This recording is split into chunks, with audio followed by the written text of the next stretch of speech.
성도님들 반갑습니다. 12월 17일 금요일 말씀 묵상입니다. 벌써 주말을 앞두고 있습니다. 주말 묵상 본문을 먼저 안내해 드리겠습니다. 토요일 묵상 본문은 요엘서 2장 18절에서 32절 말씀이고, 주일 묵상 본문은 요엘서 3장 1절에서 8절 말씀입니다. 개인적으로 꼭 읽으시고 묵상하시기 바랍니다. 오늘 묵상 본문은 요엘서 2장 1절에서 17절 말씀입니다. 심판의 날인 여호와의 날에 일어날 두려운 일들이 묘사되고 있습니다.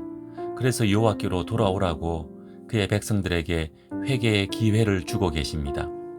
본문 1절에서 11절 말씀입니다.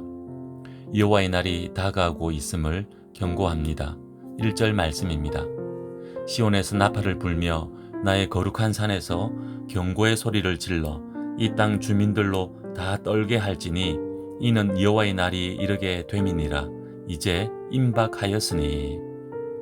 여호와의 날이 임박했다 합니다.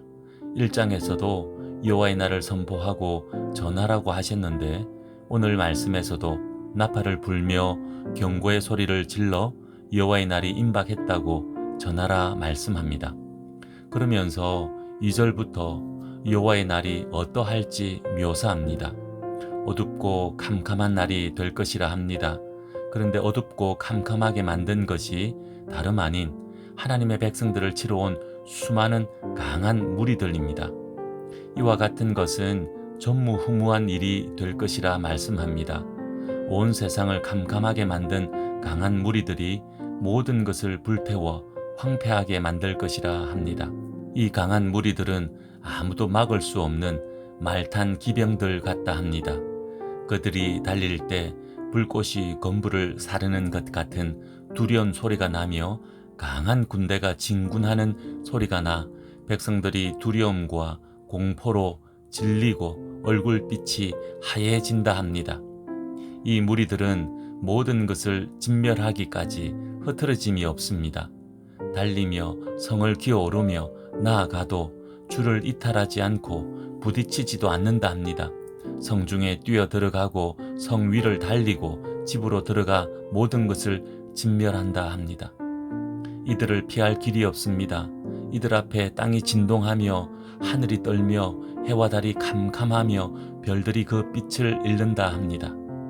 그런데 이 강한 무리들을 지휘하시는 분이 여호와 하나님이시라고 11절은 말씀합니다. 여호와께서 그의 군대 앞에서 소리를 지르시고 그의 진영은 심히 크고 그의 명령을 행하는 자는 강하니 여호와의 날이 크고 심히 두렵도다. 당할 자가 누구이리야. 하나님께서 지휘하시며 하나님의 군대가 심판을 수행할 것입니다. 그날이 여호와의 날입니다. 이 날을 피할 자는 아무도 없습니다.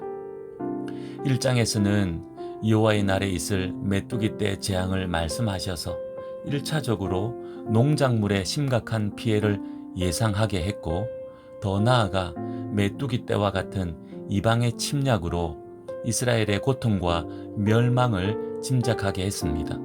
그런데 2장에서는 더 확대되어 우주적 종말을 예고하고 있는 것으로 이해할 수 있습니다.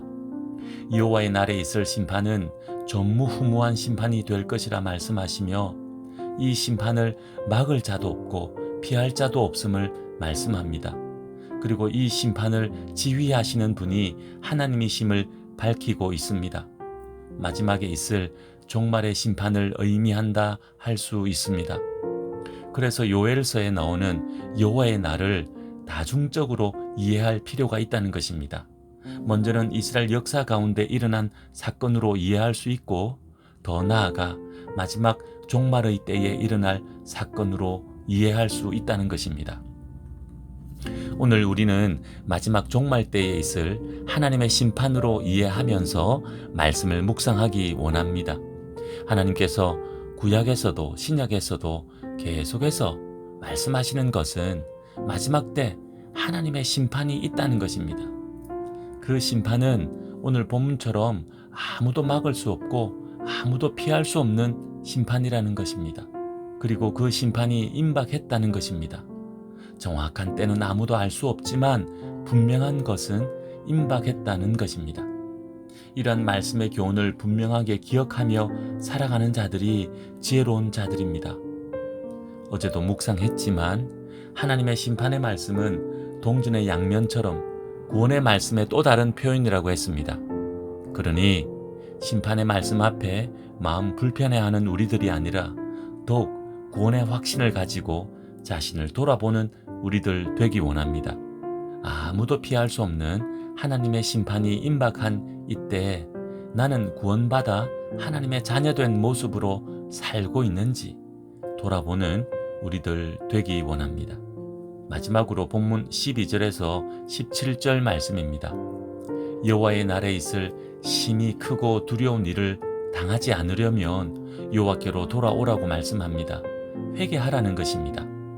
어제도 묵상한 회개의 요청을 오늘 본문에서는 더 구체적으로 말씀하고 있습니다. 이처럼 회개하면 하나님의 자비의 은혜를 누리게 된다고 말씀합니다. 본문 13절 말씀입니다. 너희는 옷을 찢지 말고 마음을 찢고 너희 하나님 여호와께로 돌아올지어다. 그는 은혜로우시며 자비로우시며 노하기를 더디하시며 인애가 크시사 뜻을 돌이켜 재앙을 내리지 아니하시나니. 형식적이고 외식하는 옷을 찢는 회개가 아니라 마음을 찢는 진심으로 회개하라 말씀합니다. 단순히 종교적인 열심을 내어 제사를 열심히 드리는 것 말고 죄악된 행실을 멈추고 하나님을 떠난 마음을 돌이켜 하나님 사랑하는 마음으로 하나님께 나아와 하나님을 찬양하는 진정한 회개의 자리로 나오라는 것입니다. 그러면서 15절부터 17절까지 이스라엘 온 백성들이 회개할 것을 명령합니다. 제사장들이 나팔을 불어 금식일을 정하고 성회를 소집할 때 모든 백성들은 하나님께로 나아와 회개해야 합니다. 이 회개의 자리에 예외인 사람은 아무도 없습니다.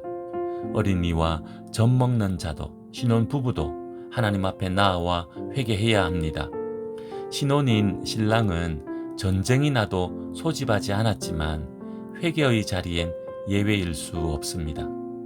이렇게 온 백성이 모여 눈물을 흘리며 마음을 찢고 회개하라 말씀합니다. 그렇게 회개할 때 하나님의 자비의 은혜가 임할 것이라 약속합니다. 하나님의 은혜로 회복되면 소제와 전제의 제사가 다시 기쁨으로 드려질 것입니다. 예배가 회복된다는 것입니다. 회개하라 하시는 하나님의 말씀에 순종하는 우리들 되기 원합니다. 회개만이 살 길입니다. 하나님이 원하시는 회개는 옷을 찢는 회개가 아니라 마음을 찢는 회개라 합니다. 종교심으로 가득한 종교의식적인 행동이 하나님께서 원하시는 회개가 아니라 하나님의 마음을 깨닫고 우리 자신의 죄악을 뉘우치는 것이 하나님께서 원하시는 회개라 말씀합니다. 우리의 모습을 돌아봅시다. 하나님께서 원하시는 회개를 하고 있는지 돌아봅시다. 회개에 합당한 열매를 맺고 있는지 돌아봅시다. 마음을 찢는 회개로 하나님께 나아가는 오늘 하루 되기 원합니다. 그렇게 회개하며 하나님께로 나아갈 때 우리를 회복시키겠다 하십니다. 우리의 예배를 회복시키실 것입니다. 우리의 가정을 회복시키실 것입니다. 우리의 삶을 회복시키실 것입니다. 그 회복의 은혜를 누리는 오늘 하루 되기 원합니다. 기도하겠습니다. 하나님 아버지, 여호와의 날인 심판의 날이 임박했음을 기억합니다. 이 마지막 때에 회개할 기회를 놓치는 어리석은 자 되지 않게 하시고 회개할 기회를 주신 하나님의 은혜에 감사하며 진정으로 회개하는 우리들 되게 하옵소서. 마음을 찢는 회개로 하나님의 회복의 은혜를 누리게 하옵소서. 예수님의 이름으로 기도하옵나이다. 아멘. 오늘은 다음 세대와 우리 자녀들을 위해 기도하는 날입니다.